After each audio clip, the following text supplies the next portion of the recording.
गे जान बाबू हो हमारा कहते बेटा प्यार में बउराई लगे प्यार में पगलई लगे करा दे तई घरा से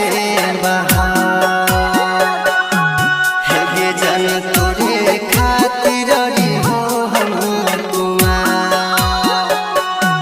हे गे जान